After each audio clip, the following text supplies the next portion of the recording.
the other radio. Welcome to Chakra Hunz radio podcast, where we explore all things spiritual, weird, esoteric, conspiracy theory-like, witchy, femme, queer, spooky, unconventional. I'm Umlilo, Guide Diva of the universe, and I'm joined by my lovely co-host, Dee. Hello, my baby. Hey, babes, we're back on the airwaves. We're back. We're calling this season 2. Season 2, babes. 2.0. Yeah. We unexpectedly, but expectedly, I don't know, journeys, seasons, moments had to cut off last year. A lot of things were going on for everyone, I think, for both of us. And and the other radio. And it's good now. We're all settled. We're good. And the other radio's back. And we're back. And we're back. Bitch, I'm back. I'm popular the man. Same slots every month. We're going to be bringing you all the fun and weird stuff that we come across on the interwebs. How we're healing, what we're doing. I don't know if we're healing, but we're finding fun ways to get through this life. But we're definitely doing a podcast about it. So we're talking about it.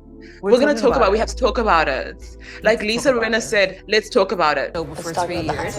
Oh, wait, excuse me? Did you just say let's talk about the husband? Let's not talk about what you don't want out. Let's talk about it. Let's talk about the husband. Let's talk about the husband. You don't want to talk about what you don't want to talk about. Let's not talk about what you don't want to talk about. Exactly.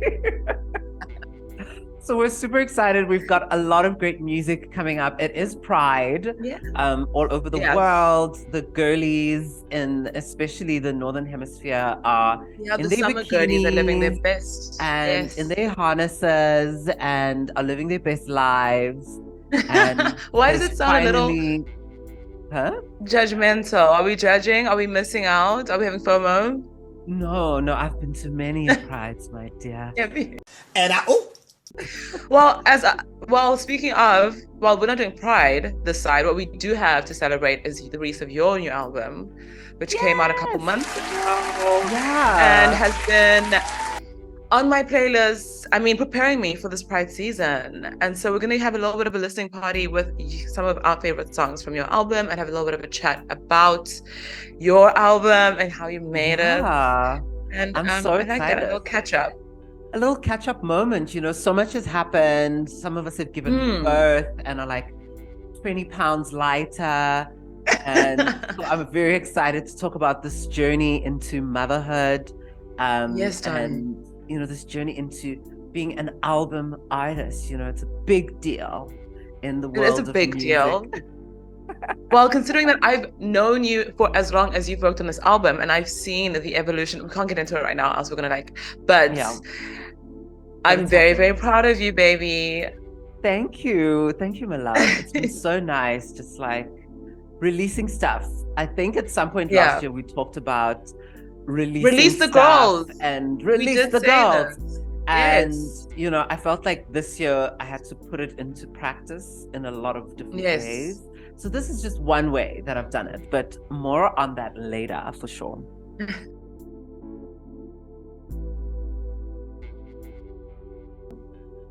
Look, they try to put you down. The world tries to push you back, but it ain't happening. Mm-hmm. It's not happening.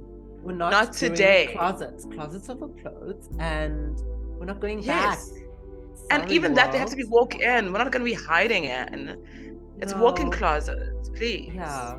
So I really commend all the LGBTQ plus artists that are like just putting work out there. I think now more than ever, it's important. So keep doing you. We support you. We love you. Send us songs as well. We'd love to play. And this is the vision. And then this is, speaking about our podcast, this is the vision to hopefully highlight queer artists. And we're going to be talking to, this is our first episode. We'll be speaking to the queer artists of our lifetime, of our generation today on episode 1. And moving forward with the rest of the season, we hopefully will be getting in touch with amazing queer artists on multiple platforms and mediums and chatting to them about their journey, maybe making music and healing and their spiritual moments, but also for the pop culture and the goss. course. We're going to bring you all the tea served hot, piping hot. And you just got to stay tuned and be with us throughout this season and see the surprises that we haven't seen. See the surprises. But today, what are we going to be talking about, babes?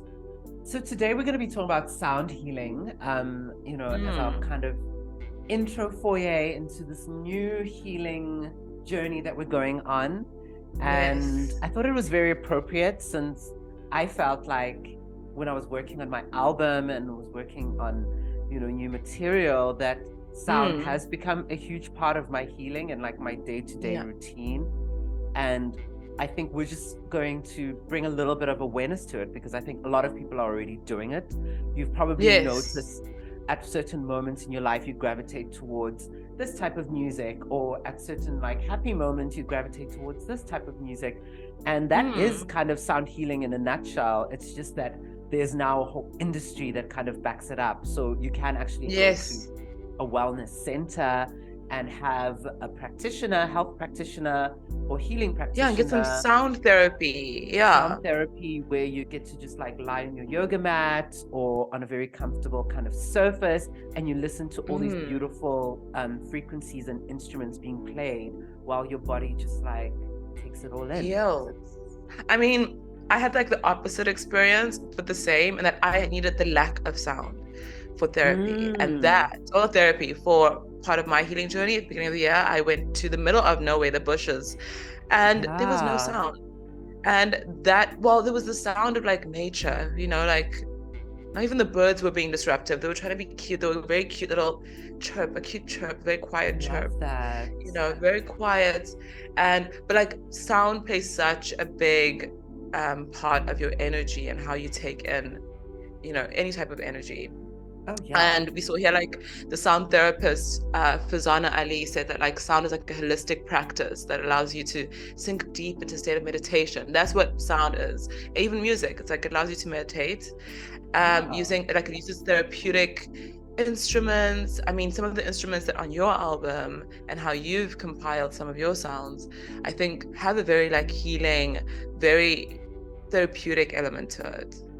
I mean, I hope so, because I only actually started analyzing it after the songs were finished, and I worked with an amazing, incredible friend, acrobat, based in Berlin, and they have a very interesting background that kind of mixes, your kind of dance floor, techno, to also like a classical orchestral approach, and they play piano.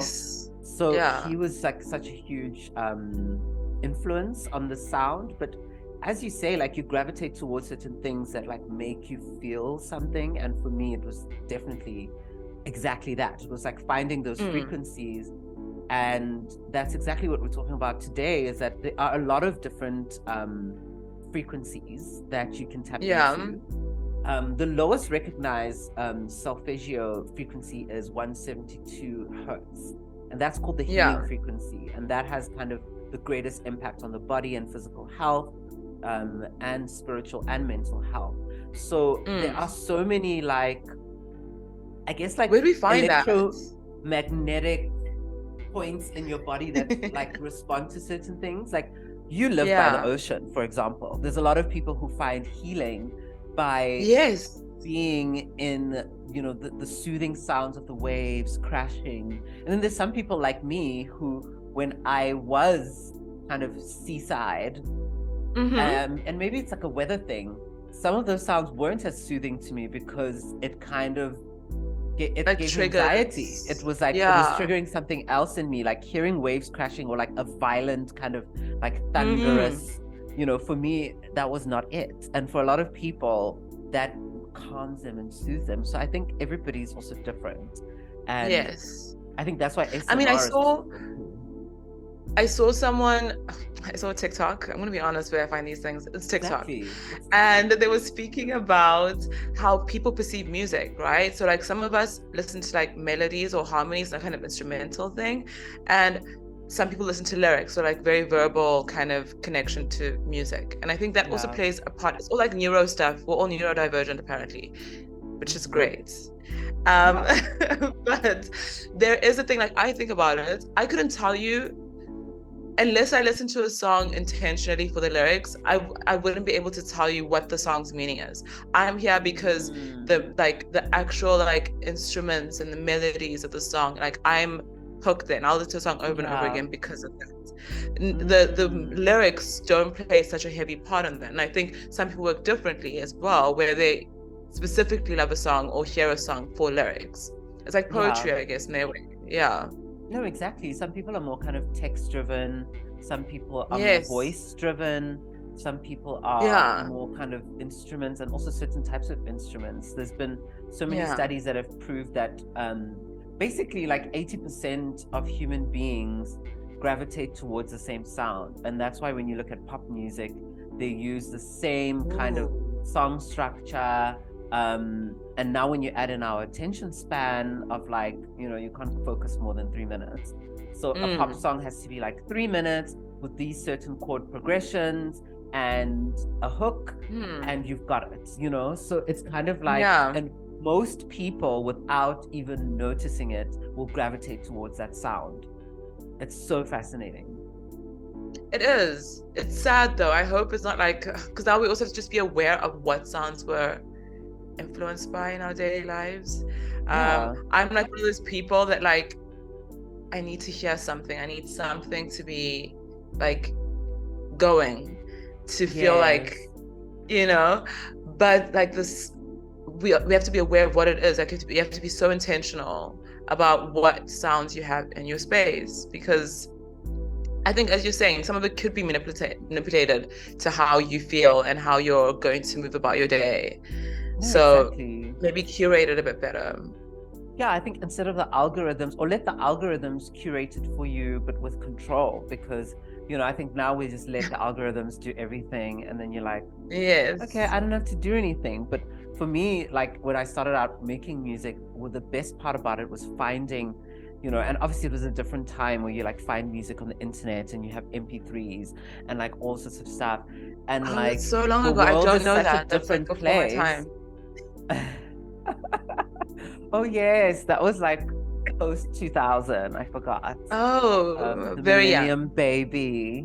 Yeah. So basically, what we used to do was go onto the internet and you used to search for music, and you'd find all of these like gems that I think nowadays is harder to find because everything is fed to you and we've all become super lazy. So, you know, I think.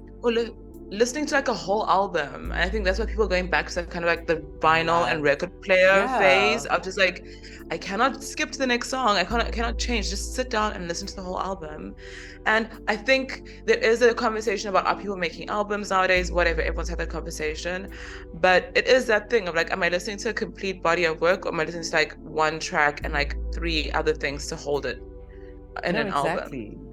I still believe, and I think your album has done so well that it feels like a complete album. It's a complete like story, and it's like, it's very much an album to listen to, not just singles and songs.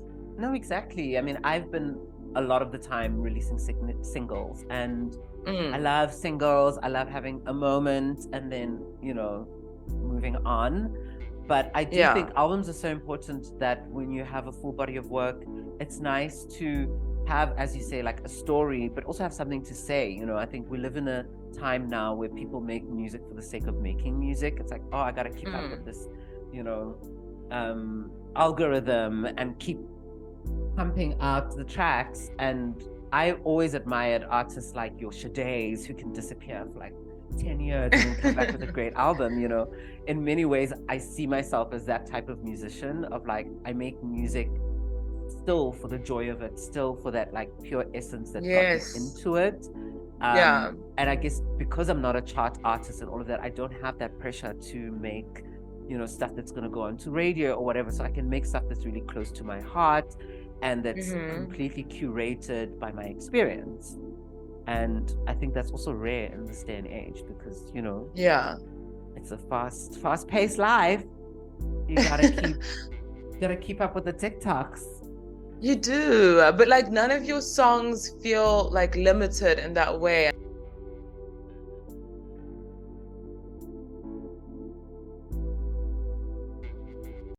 have too many apps and they're just like, is the celebrity pastor. Carl is so charming. People idolized him. There is a sense that pastors can be hot. He was so special. It was cool. Carl was this mega superstar. And then he just disappeared. You do not want to be in this chair. I cannot stress it what? enough. I'm literally I had shocked. some major lies. He said, I have been unfaithful. What? Carl was fired by Hillsong leader Brian Houston, but there was something larger happening at this church. People were putting things together. Brian's unraveling was bound to happen. They were protecting something. What are they protecting?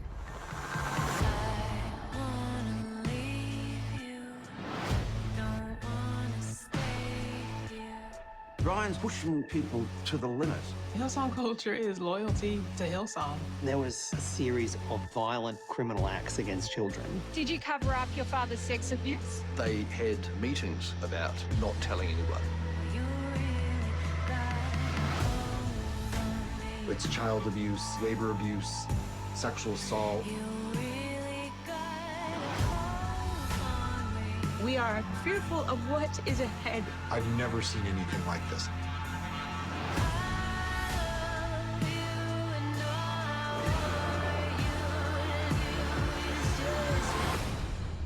This is a church we're talking about.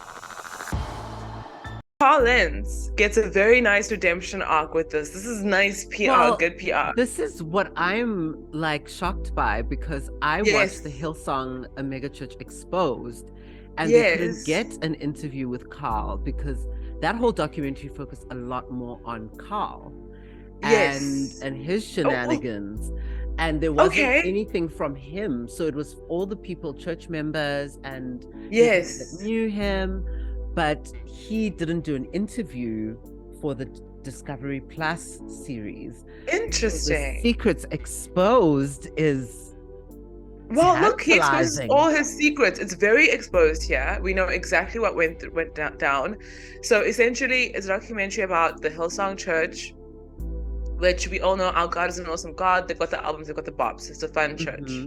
It's the regular evangelical. church, it's like the cool church.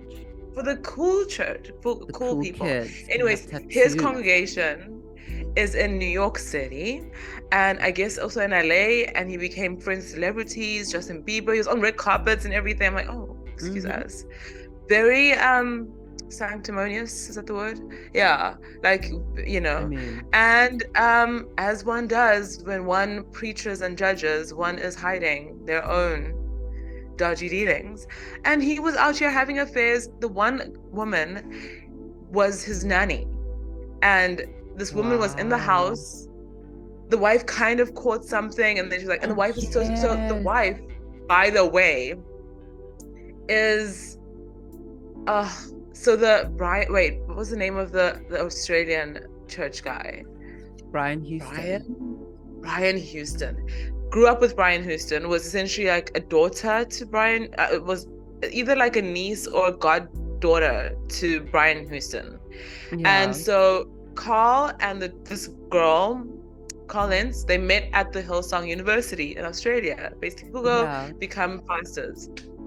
And they've been married forever. You know when you go to church and you meet this couple and they're like, we've been through everything together, and they fully get married at the church their whole entire life. That's who these girls are. They're like the pinnacle of like success. They were the they are the couple. Girls. They were the it girls. Turns out Mr. Hunz has been, especially during just before lockdown or around lockdown, discovered that he was busy girl and messy. Busy girl. And he very has. So this is why I'm saying it's a redemption one, because he really does explain a lot of his own traumas and healings and dealings. He was essentially in his own way. Yeah, he was essentially from how it became this huge media thing, like this Carl exposed for cheating.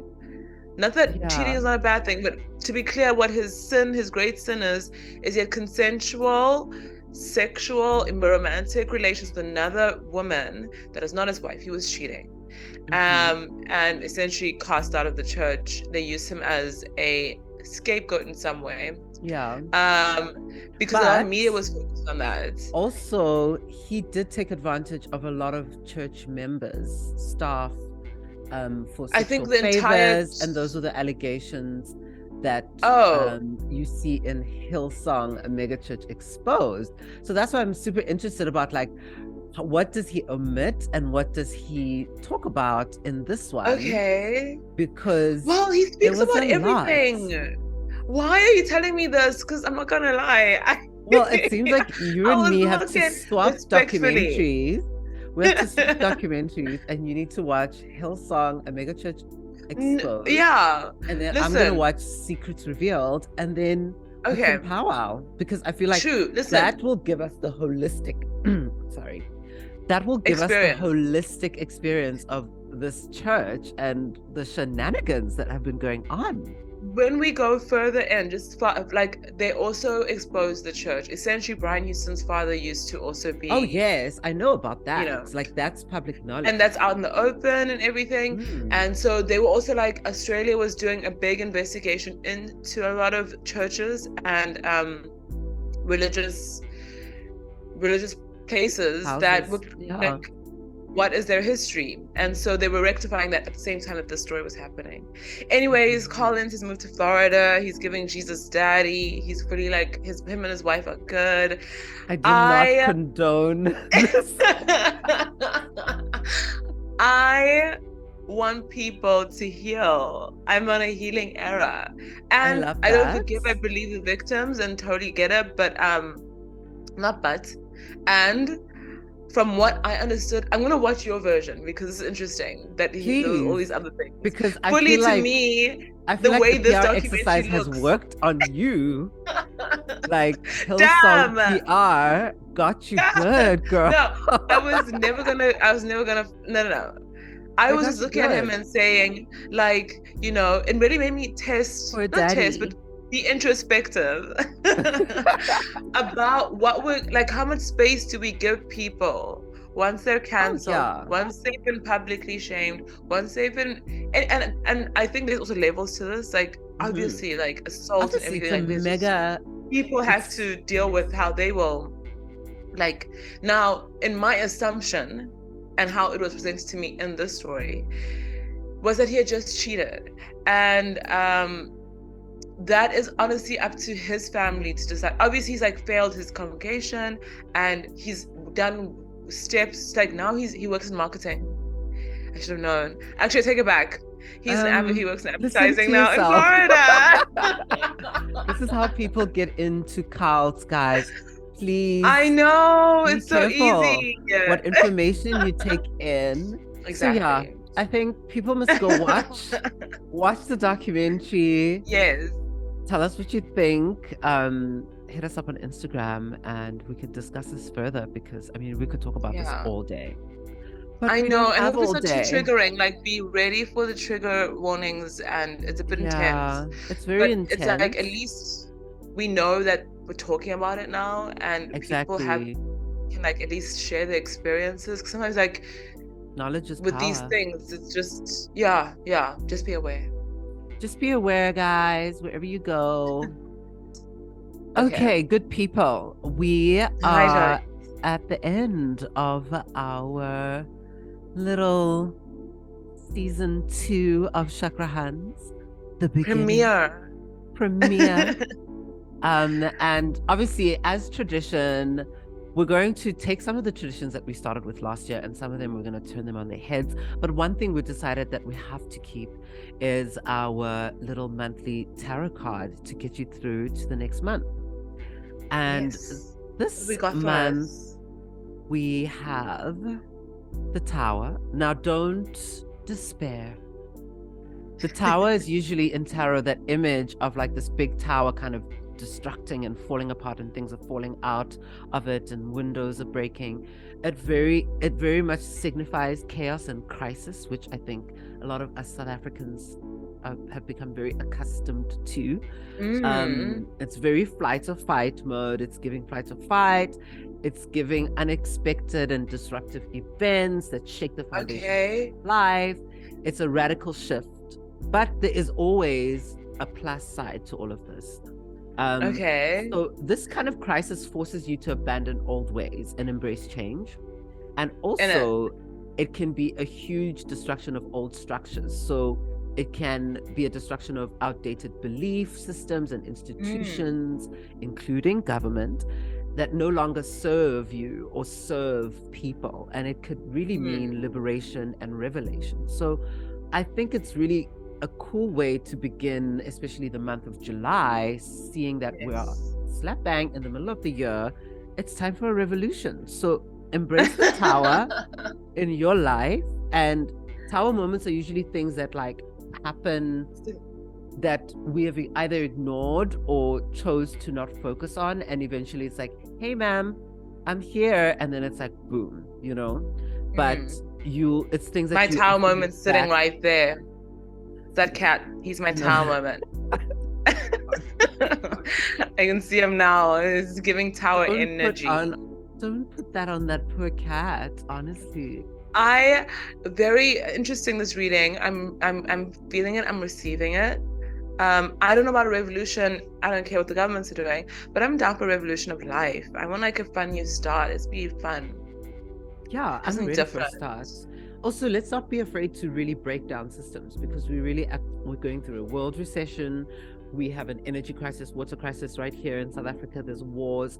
So it is definitely time to be like, it's not giving. So are you going to be a soldier on the streets here? What's happening? I mean, I look good in camo, if that's what you're asking. It is the look. I love a camo. I love cargo shorts. Moment. But for me, if I have to really fight, I have to fight for something that's got meaning. I'm not going to fight on behalf of some system. I'll fight against the system. Of course, obviously. So I'll see you on the front lines. See you on the front lines, babes. Well, we've reached the end, and thank you for just joining us on this beautiful day. And as you go through the next couple of weeks, we wish you well and all the healing energy. All the healing, receive it, receive the positivity. It's going to be a rocky next month, but I think we're ready to receive. If you're ready to receive, you anticipate it, then you don't have to be surprised by it. No surprises. No surprises. Alrighty. Ciao. All right, babes. I miss you. Love you. Miss you. Love you. Bye. Bye.